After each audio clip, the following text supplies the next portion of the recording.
Oh, hello. We are reading another new chapter of Rojica to Rakkasei. Disappointed that nobody replied to my comment pointing out the dark interpretation of... Oops, wait, hold on. This one.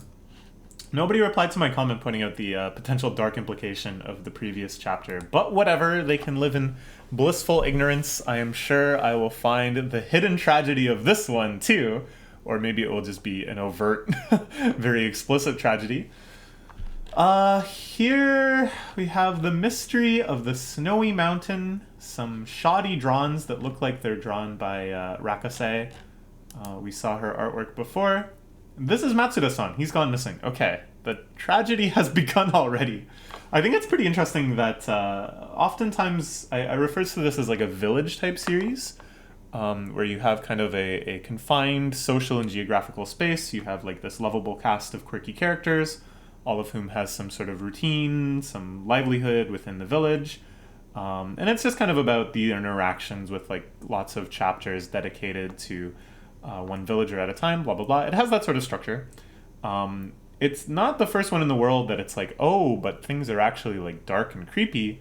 But it is the first one where like the kind of dark and creepy aspects of it aren't kind of like undertones. It's not some sort of like twist or secret, but just straight up like bad things happen in their community. It isn't trying to pass itself off as idyllic, but instead there is like tragedy and death and loss right from the get-go, right as just how it is, which I find very, very interesting.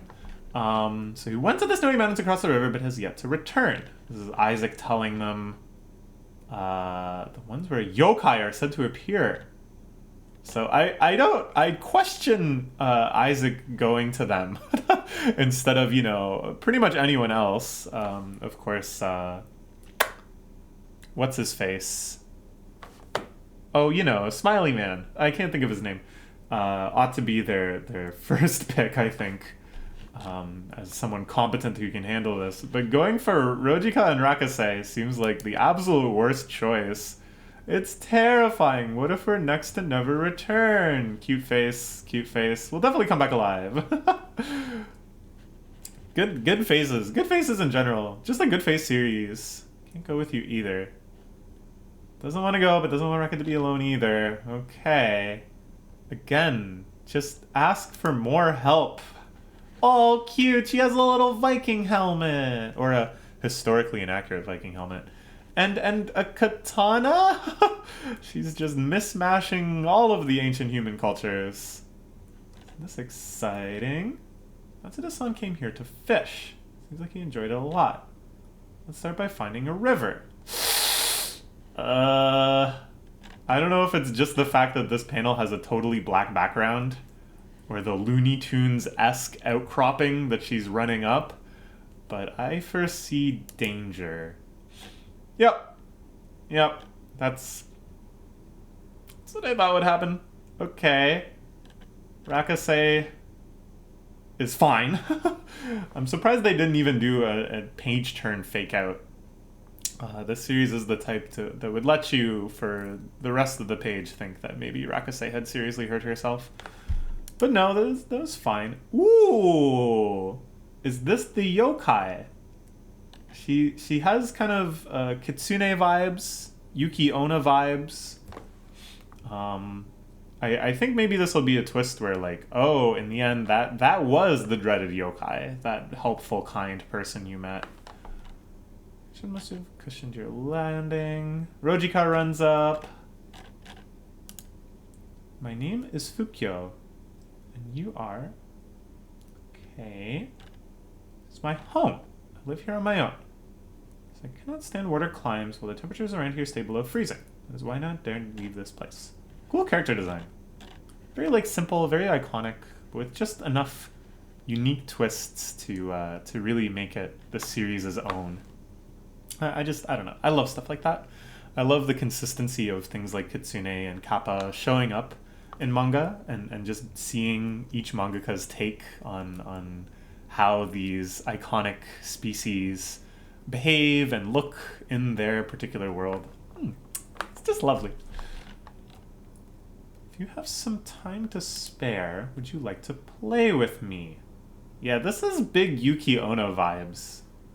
Yuki Fox. She seems pretty shady to me. She's not making the best first impression. So this seems out of the blue. It's just that I haven't seen anyone in a long time. She doesn't seem so bad to me. Let's go along with her for now. She might slip up and reveal her true nature later. Okay, this is awfully scheming of Rojica and Rakkasei, who are normally like level 0 trust everyone types. But I think this just kind of reveals even more so that they're not going to be able to do a good job of their impartial, detached investigation. Very cute. Thumbs up panel though. So they play, they make snowmen and snow angels and throw snowballs and they're having fun. Kia ha ha. And then they're hit with a blizzard. This is like big Yuki Ono vibes. The weather does change suddenly up in the mountains. Oh, okay. So it wasn't Rakkasei that made that painting, although it is very much in her style. Looks like Fukio and someone else. That someone else maybe being the missing guy? I think it looks kind of similar. Kinda. Kinda. He disappeared quite suddenly. Okay, it's been years since I last saw him, and this guy just went missing recently. Just like you, we played quite a bit together. Disappeared, you say? Do you know where he went? Not sure, but somehow I knew I'd never see him again, even though we got along so well. That was quite sinister, this look, when she goes, he disappeared quite suddenly. But I guess that's more just her being sort of dark about the whole thing, that it's a sad memory for her. So they leave. No suspicious attack by Fukio. Caught up in playing, we forgot to ask about Matsuda-san. The other one, the guy who also disappeared. The agent came up and he had the far away. Maybe Fukio knows more than she lets on. This is so strange, because normally the sinister nature of this series, the secret tragedies and stuff, aren't like suspected at all by the characters, you know? Really makes me think it's gonna be like a double bluff, that she's A-okay after all. Rojica senses something. Felt like someone was watching us. Back before the sun sets. Or no, maybe not a double bluff. maybe Fukio is actually sus. Okay, they come back. Ah, this is her strategy? Just like you, he played quite a lot. Somehow, she gets them to the return to the mountains day after day after day. Something like that. Almost like 1001 Arabian Nights Shahrazad kind of thing. Like, somehow she entices them. There's still one more question they've got to ask. Still one more story they've got to hear. They keep coming back to the cave. What is this little flicker of foxfire next to her on the top left panel, by the way? Just about to go mushroom picking. Wonderfully delicious, so I'd love for you to have a taste. Now she's more of a tengu than a kitsune, but whatever. This is treacherous if you're unfamiliar with it. It'd be safer for you to wait here.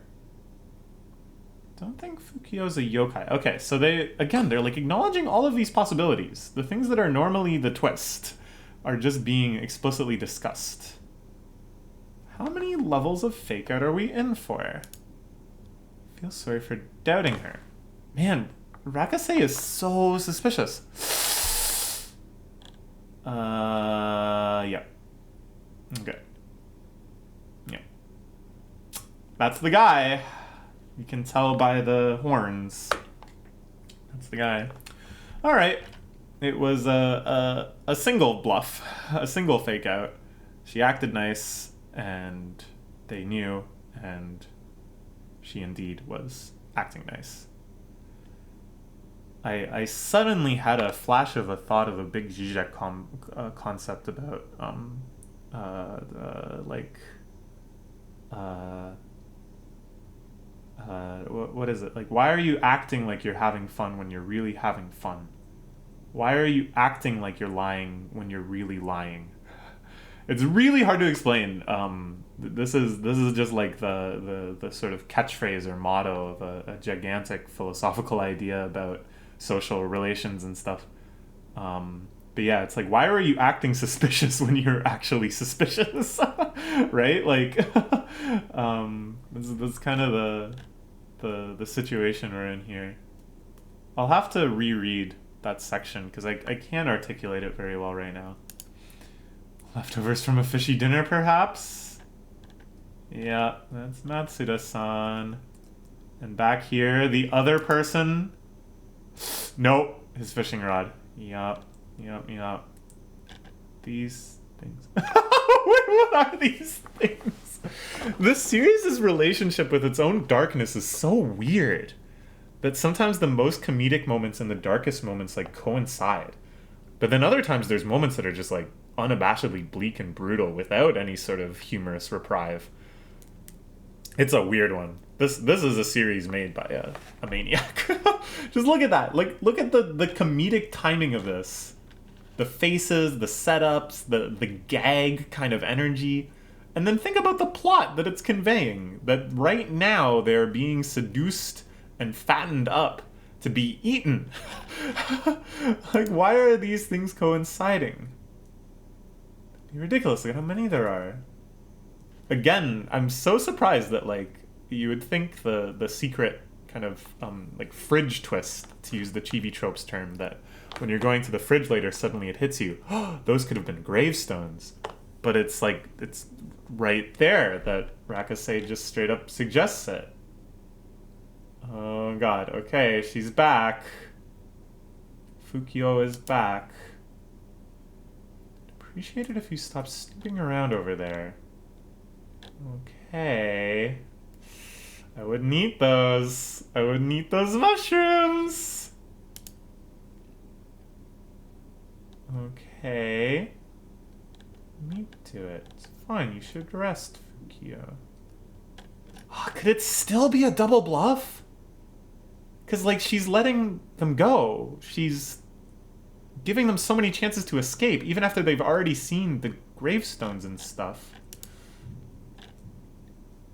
Fukio's a yokai, no doubt about it.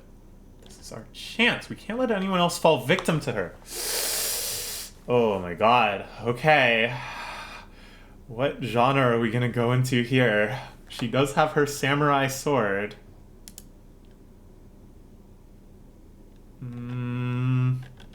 Something else is observing them. The real yokai? Oh my god, I don't know. This is just it. There's been so many bluffs and fake outs and twists that I straight up just don't know at this point. I really have no idea what to expect. That's a pretty magical thing.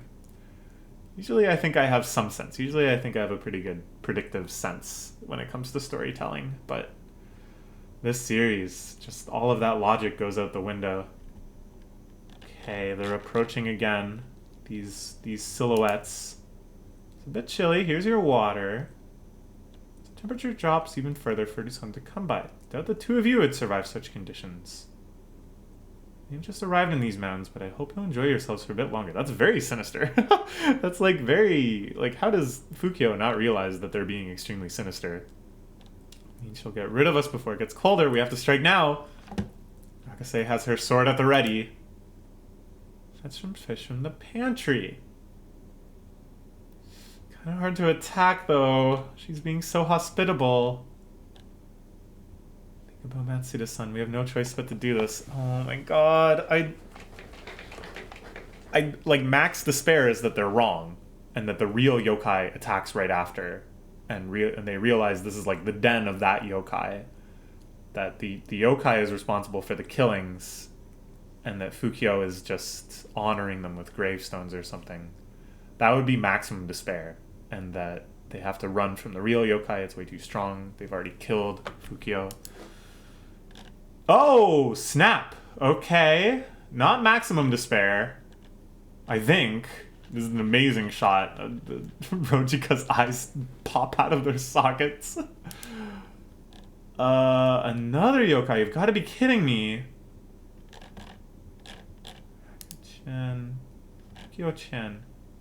Hurry, get out of here while I hold them back. So this was the other friend. This was the one that she originally was playing with. That disappeared suddenly. Monjiro-chan. Okay. Is that other person in the painting? What is going on? What is going on? Reveal your truth! Said something before leaving. I wanted to live with you, Fukio-chan, but you never leave these mountains, and the weather around here was too cold for me. That's why I headed north. Hunted for a beast that could survive the cold for its fur. Then I made this so I could live up here with you. This was started than I thought, so it took me a while to bring it down. Okay. What about the bones? Tell me I knew this before you left. Just how lonely I felt when you disappeared. Oh, okay. I mean, true. They were planning on attack Fukio. I arrived a couple days ago. Saw you having so much fun with these strangers. Wasn't sure if I could barge in. Okay. Everyone so far seems to have good intentions, except for the bones. What's up with the bones? Are you trying to attack me? You're a yokai that went around killing people. We even found bones scattered around your place. Before I met you, I was caring for a seriously injured person. Broken his legs and hit his head pretty hard, so he was beyond saving. That's what I do. Those gravestones, there are a bunch of those lying around. Those were just dolls to make to ease my... Okay. That was you being shy.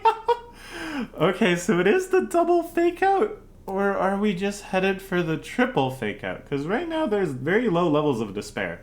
Like, sure, the guy they were looking for, yeah, he died. And it is quite kind of a tragic story. Like, right now it's being played very much for comedy. But think of that. Fukio attended to this person, nursed him, tried to keep him alive, and ultimately he died. When she thought she had finally made a friend after Monjiro-chan left. That's really sad. That's like a horrible, awful experience that she had to live through. Okay. So they leave. Nah, there must be yet another fake out. There's still got to be more despair. It's all just a misunderstanding. Thank goodness. The story about those bones was a lie, right? You actually ate him, didn't you? Got me there. But he really was fatally injured, so it'd be a waste not to eat him. I didn't utter a single lie. I'm gonna eat them too. No, I enjoyed their company. I'm fairly picky about my prey. Okay, so Fukio-chan really is a yokai. Fukio-chan really does go around eating people. But it doesn't seem like they need to eat people very often, and they're kind of... they have some sense of morality behind it. So in the end, it is a complicated gray situation. A big mess. I really like this shot where Fukio-chan's shadow is much longer. Yeah, a very odd chapter. Everything very explicitly laid out. It went back and forth so many times. In the end, it wasn't really that super tragic.